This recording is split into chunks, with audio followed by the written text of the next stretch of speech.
Hola, buenas. Os he querido poner esta lección, este tema, para mm, que sepáis a nivel conceptual. Aquí no vamos a hacer ningún ejercicio, pero sí a nivel conceptual, cuándo tenemos que utilizar unas pruebas y cuándo tenemos que utilizar otras pruebas. En este caso hay como dos grandes grupos de pruebas, serían las pruebas paramétricas y las pruebas no paramétricas. Pero bueno, repasando con lo que ya hemos visto en temas anteriores, nosotros cuando nos planteamos una pregunta de investigación, ¿eh?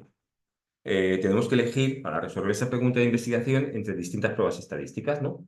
Entonces, ¿cuáles son los criterios para saber al final qué prueba tenemos que utilizar? Bueno, yo os comentaba que el primer criterio sería ver qué variables entran en juego en esta pregunta de investigación, ¿eh? Ya hemos visto en alguna ejemplo anterior o veremos en las siguientes lecciones que, por ejemplo, si yo quiero relacionar o ver la relación que hay entre el salario y el género, pues en este caso, en esa pregunta de investigación estaría la variable salario, que es una variable de tipo cuantitativa, y la variable género, que sería una variable de tipo cualitativa nominal, ¿cuántos grupos? Bueno, pues en función de eso, ya tengo distintas posibilidades de poder utilizar una técnica u otra, ¿no?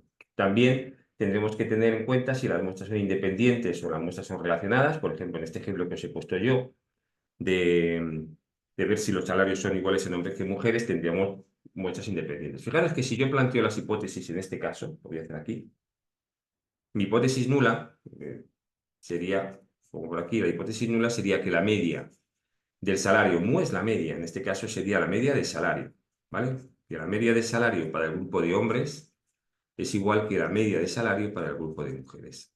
Siempre en la hipótesis nula está la no relación, y siempre está la igualdad, ¿vale? En este caso lo que me está diciendo es que no hay relación entre el género y el salario, porque independientemente del género que tengas, el salario es el mismo. Ahora, la alternativa en este caso sería la diferencia. El salario de hombres es distinto al salario de mujeres. Fijaros que cuando ponemos distinto, intrínsecamente está que puede ser mayor o que puede ser menor. Entonces, en este caso, si nos quedásemos con la hipótesis alternativa, estaríamos diciendo de que sí hay relación. Sí hay relación entre estas dos variables. Fijaros que en este caso, la variable dependiente, ¿cuál sería? Pues la variable dependiente en este tipo de ejemplo sería el salario. ¿El salario depende de qué? Pues de la variable independiente o explicativa, que en este caso es el género, que es una variable cualitativa con dos niveles, ¿vale? Entonces, siempre que nos planteemos una prueba estadística, recordar que lo que primero tenemos que ver es qué variables entran en juego. Y a partir de ahí nos planteamos nuestras hipótesis, ¿no? Y también vamos a trabajar con muestras independientes o muestras relacionadas. En este ejemplo que os he puesto yo, serían muestras independientes. ¿Por qué? Porque por un lado cojo un grupo de hombres y por otro lado cojo un grupo de mujeres. ¿Cuándo son muestras relacionadas? Lo veremos en los siguientes temas, pero ya os lo adelanto. Por ejemplo, muestras relacionadas es cuando al mismo grupo le mido antes y después de un tratamiento, o cuando al mismo grupo le mido o comparo, por ejemplo, en el mismo grupo la nota de matemáticas y la nota de lengua. Es el mismo grupo, son los mismos individuos que le estoy comparando los mismos valores. Por eso también se dice que son muestras apareadas, ¿no? En el Jamovi aparece así, ¿no? Porque van siempre de dos en dos, es decir, Pepe antes y Pepe después del tratamiento, o Pepe en la nota de matemáticas y Pepe en la nota de lengua, y así sucesivamente, ¿vale? Pues diseños independientes o cuando cojo dos muestras independientes que incluso no tienen por qué tener el mismo tamaño, y muestras relacionadas sí que es el mismo grupo que le mido dos cosas o en dos momentos distintos. Y luego tiene que aparecer una serie de supuestos, que esto es lo que vamos a ver en este tema. Hay dos supuestos importantes, el de normalidad y aquí faltaría el de homogeneidad. Homogeneidad o igualdad de varianzas. Homogeneidad, ¿vale?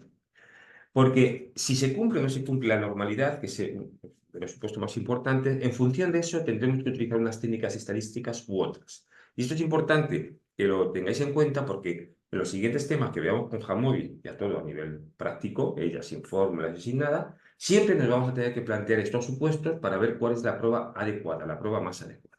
¿De acuerdo? Bien, voy a borrar por aquí. Entonces ¿vale? Tendríamos por un lado bueno, qué tipo de variable entra en juego en mi pregunta de investigación, ¿vale?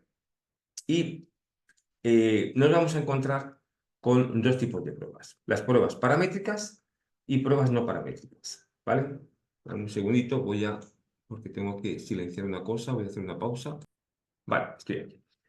os comentaba, siempre va a haber técnicas paramétricas y técnicas no paramétricas. Por tanto, para contrastar la misma hipótesis, vamos a tener que ver qué técnica o qué estadístico vamos a utilizar. Y vamos a tener pues, varias opciones, ¿no?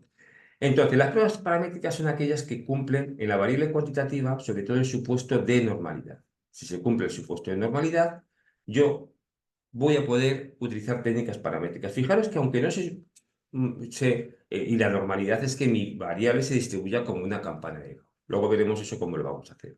Y también por aquí aparece un supuesto, el supuesto de homocedasticidad o igualdad de varianzas, ¿vale? Que lo que me está indicando es que las varianzas son iguales. Y aquí aparece un tercer apartado, en esto de pruebas paramétricas, que lo iremos viendo en distintas pruebas, que es muy importante. ¿Por qué? Porque yo siempre, para poder utilizar pruebas paramétricas, voy a pedir que los datos se distribuyan como una norma, ¿vale? Imaginar que en el ejemplo que hemos visto antes, en el ejemplo de la prueba de antes, ¿vale? Yo ahora tendré que ver la distribución del salario de los hombres y la distribución del salario de las mujeres, ¿no? Bueno, pues lo que tengo que ver es si estas dos distribuciones se distribuyen como una campana de Gauss, como una normal. Para eso haremos un contraste de hipótesis, ¿eh? Esta misma prueba tendrá su propio contraste de hipótesis, que diremos que la hipótesis nula es que sí es normal, y la hipótesis alternativa es que no es normal, no es normal. Ya digo que esto lo haremos con el Hamori. Esta prueba, que es la prueba de Shapiro-Wilk, vamos a poner así, Shapiro-Wilk. También hay otra que se llama Kolmogorov-Smirnov, pero en este caso el Hamori da la prueba de Shapiro-Wilk. La regla de decisión siempre va a ser la misma. Si el p-valor está por encima de 0,05, yo me quedo con la hipótesis nula, por tanto digo que sí es normal. Y si el p-valor está por debajo de 0,05, rechazo la hipótesis nula y me quedo con la alternativa y digo que no es normal. Entonces, si no es normal, ya me tendría que ir a pruebas no paramétricas. Pero hay un teorema que se llama el teorema central del límite o la ley de los grandes números que te dice que cuando el tamaño de los dos grupos, si aquí, por ejemplo, en este grupo hubiese 80 hombres y aquí hubiese, por ejemplo, 60 mujeres, como ambos grupos están por encima de 30, aunque no se cumpla la normalidad, es decir, aunque mi estadístico me diga que tengo que rechazar la normalidad, yo puedo asumir la normalidad y seguir diciendo que asumo esa normalidad porque el tamaño de las muestras está por encima de 30. ¿Eh? Fijaros que las pruebas paramétricas siempre son más potentes, ¿no? Entonces, en este caso, siempre los investigadores tendemos a querer o a desear utilizar estas pruebas paramétricas, porque además luego los estadísticos de estas pruebas paramétricas pues serán la media, y sin embargo los estadísticos de las pruebas no paramétricas pues son rangos o medianas que son menos atractivos a la hora de entender los resultados. Por tanto, siempre buscamos pruebas paramétricas. Entonces vamos a comprobar la normalidad, que no se cumple. Todavía puedo asumir la normalidad si todos los grupos que intervienen, en ese caso son dos grupos, si en los dos grupos, en este caso, el tamaño de la muestra está por encima de 30. ¿Vale? Entonces, si no se cumple la normalidad, ya me tendría que ir a pruebas no paramétricas. Estas pruebas no paramétricas no exigen normalidad, no exigen homogeneidad y, por tanto, bueno, pues tampoco aplicamos el teorema central del límite. Estas pruebas las vamos a utilizar, las no paramétricas, cuando, por ejemplo, me da un p-valor de la prueba de normalidad, la prueba de Shapiro-Wilk, me da un p-valor por debajo de 0,05, digo que no es normal, y, por ejemplo, este grupo fuese de 15 personas. Como digo que no es normal y al menos uno de los grupos, su tamaño no está por encima de 30, pues ya no tengo más remedio que utilizar la prueba no paramétrica. ¿De acuerdo? Esto lo iremos repitiendo constantemente en todas las pruebas que vamos a ver a lo largo de lo que queda de formación. ¿Vale? Voy a borrar aquí. Seguimos. Entonces tenemos pruebas paramétricas, pruebas no paramétricas. Fijaros que a partir de aquí vamos a ir desglosando todo esto. Esto cada vez que vayamos viendo una técnica, pues tendremos que ir viendo ¿qué tipo de variables intervienen? Fijaros, aquí he hecho como un esquema, pero ya lo iremos repasando. Que una variable es cuantitativa y la otra es cualitativa con dos niveles, ¿vale? Pues primero lo que hago es ver si se cumple la normalidad. Que se cumple la normalidad y son dos grupos, utilizo la prueba de la t-de-Student. Que no se cumple la normalidad, aquí también sería para más de dos grupos. Es decir, bueno, no me quiero meter en esto, porque esto lo iremos viendo poco a poco en cada una de las pruebas. Pero fijaros que al final yo tengo distintas opciones de estadísticos que me resuelven, en algunos casos, las mismas hipótesis. Pero como tengo que comprobar una serie de supuestos, tengo que comprobar una serie de supuestos para saber cuál es el estadístico más adecuado, ¿vale? Bueno, esto también son como un resumen de pruebas que iremos viendo, en este caso de correlación y regresión, pero simplemente en este tema, que tampoco, esto también son otras pruebas que veremos cuando queremos relacionar dos variables de tipo cualitativo, la prueba del H cuadrado, etcétera, ¿bien? Y ya os digo, esto lo vamos a aplicar en todos los contrastes que veremos en los temas siguientes. Siempre plantearemos las hipótesis, pero antes de utilizar el estadístico, tendremos que comprobar los supuestos. Y los supuestos son de normalidad y va a haber un supuesto de homogeneidad. El supuesto de normalidad, lo que me dice si la distribución es normal o no es normal, y el supuesto de homogeneidad me dice si las varianzas son iguales o no son iguales. Pero ya os digo, simplemente os quería hacer este vídeo un poco para comentar la importancia que tiene y la utilidad que tiene el tema de los supuestos, ¿eh? Pero ya os digo, cuando empecemos con la prueba de la TDSTUDE para 2 muestras, luego para la ANOVA, en todos los casos siempre vamos a estudiar los supuestos de normalidad, si los datos se distribuyen como una normal, y cuando trabajemos con muestras independientes, si esos grupos, si son 2 o 3 o los que sean, tienen la misma varianza, la misma dispersión o tienen distinta dispersión, porque en función de eso yo cogeré unas técnicas estadísticas u otras, ¿vale? Bueno, pues esto simplemente es lo que os quería comentar con respecto a este tema. No sé si hay alguna cosa aquí más, pero bueno, a nivel descriptivo, como se puede ver, pero bueno, aquí explicaba en este PDF cómo a nivel descriptivo puedo ver si mi distribución es normal o no es normal, pero fijaros que al final me lo va a dar una prueba. Esta realmente son salidas del SPSS, nosotros lo vamos a ver con Jamovi, ¿no? Pero bueno, aquí podéis ver también cuál es mi...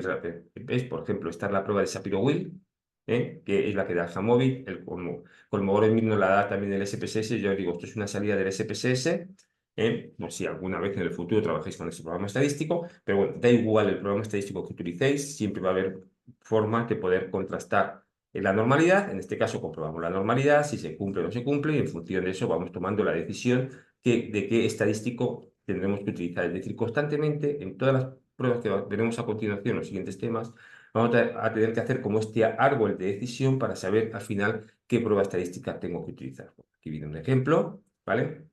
Fijaros que siempre que yo planteo una pregunta de investigación, tengo que plantear mis hipótesis. Un ejemplo, la hipótesis nula, la hipótesis alternativa. En la hipótesis nula siempre está la igualdad o la no relación. En la alternativa está la desigualdad o que sea relación entre una variable, en este caso la variable dependiente y la variable independiente. Veo qué prueba tengo que utilizar, elijo esa prueba, obtengo un p-valor asociado a ese estadístico y mediante la regla de decisión de si es mayor o menor que 0,05, me quedo al final con mi hipótesis nula o con mi hipótesis alternativa. Pero yo, estos contrastes que voy a tener que hacer, a su vez, estos contrastes van a tener sus propias pruebas estadísticas. Es decir, cuando digo aquí que hay que hacer la prueba de contraste de hipótesis, perdón, sí, prueba de contraste de hipótesis, antes de elegir esto, tengo que examinar los supuestos.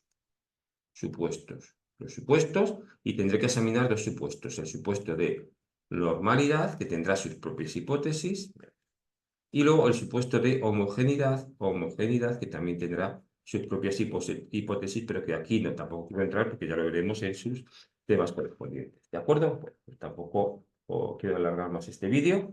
Es un vídeo que quería hacer porque, para que quede más o menos claro. Aquí también tenéis otro ejemplo. Pero ya os digo que todo esto, aquí tenéis un ejemplo completo de una prueba con su normalidad y tal. Pero ya os digo, como lo vamos a ver luego en cada uno de los temas, pues tampoco hace falta que me pare mucho a explicarlo aquí, ¿vale? Pues nada, nos vemos en el siguiente vídeo, ¿vale? Chao, chao, hasta luego.